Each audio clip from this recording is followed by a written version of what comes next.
Always make sure that the person you are choosing to marry is the right person for you.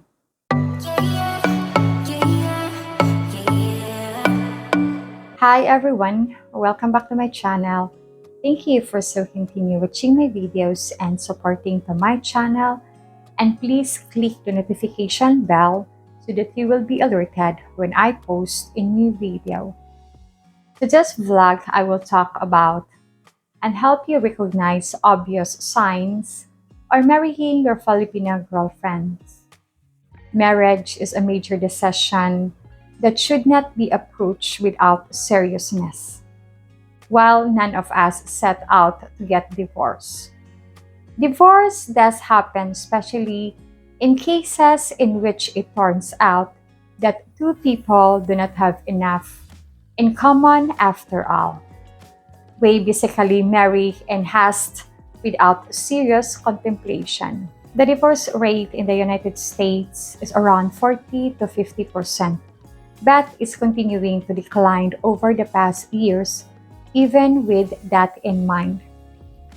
It's important to remember that every marriage is unique. And here in the Philippines, there is no divorce. It's only annulment. It can take up to 5 years and very costly and nerve-wracking. My disclaimer on this video is for entertainment, and this is only my opinion and thoughts. I am not a spokesperson for Filipina or the Philippines nation. This is purely entertainment and content for viewers. Always make sure that the person you are choosing to marry is the right person for you. A lot of times when we feel super intense spark with someone, we overlook some very important aspects that are important to take into account. And then, when that spark begins to fade, we are left with our bare selves to face off with.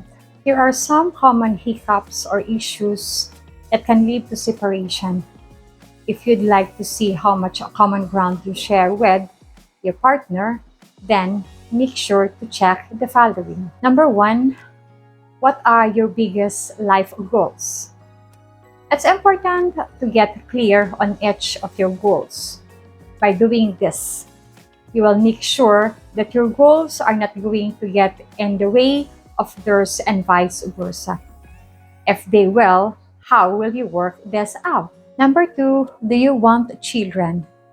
This question is so important because in some cases, if you have conflicting answers, this can be deal breaker. And it's quite important to get this squared away now so that it doesn't come up 5 years from now and cause divorce. Number 3, where do you want to live? Make sure that you both have the same idea about where you want to live. If one of you plans to live elsewhere in the future or wants to travel it's good to bring that up now so that you can make sure that your actions align with bringing that to reality. Number 4, what values do you want to teach your children if you choose to have them? Everyone has a slightly different parenting approach, so it's good to understand where your partner is at. If you are more of a gentle partner and your partner is authoritarian, this could cause issue later on down the line. So make sure you are on the same page now. This also goes for whether you plan to introduce spiritually to your children, what you plan to feed them, and what values you want to instill in them. Number 5, what do you feel marriage will do for our relationship? Ask them why they want to get married. For some, marriage might just seem like the next logical step, while others may feel like it adds value to the marriage. Find out what your partner's intention is with marriage if you haven't discussed that already. Number 6, how do you suggest we separate out the responsibility in the household? To some, this might already be obvious. That if you don't live together already, you should probably ask, figure out who will do what and what rules each of you will fulfill. Will it be more traditional or will you have a different approach? Number 7, how they defined infidelity. People define infidelity in different ways, so it's important to find out where your partner is. For example, they might not feel like an emotional connection with someone is cheating, whereas you may. So, if there are any conflicts in how you define infidelity, go ahead and get that out in the open immediately. Number 8, are you open to talking to a marriage counselor if issues arise? This is an important question to ask because marriage problems will arise. They might not be so severe as to need therapy. But knowing how your partner plans to approach future conflicts is a good thing to understand. Number 9, how will we handle our finances? In some marriage, the two parties combine their money in a share account. In others, everything is kept separated. There is nothing wrong with either way of handling this. Just make sure you are on the same page. Number 10.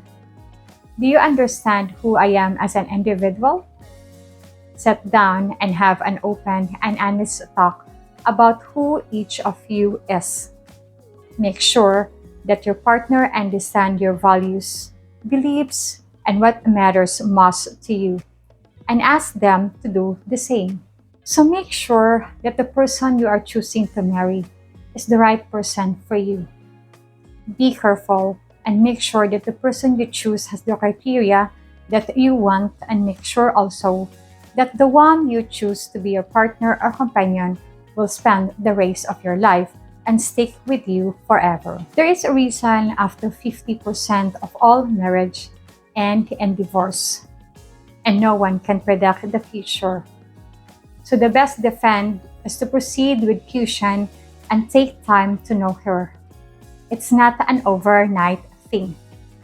I have included in the video description the song Take Time to Know Her by Percy Sledge for your listening pleasure. Thank you and God bless. You only call me on the weekends when you're out and about, only chasing highs. You need me, he brings me flowers.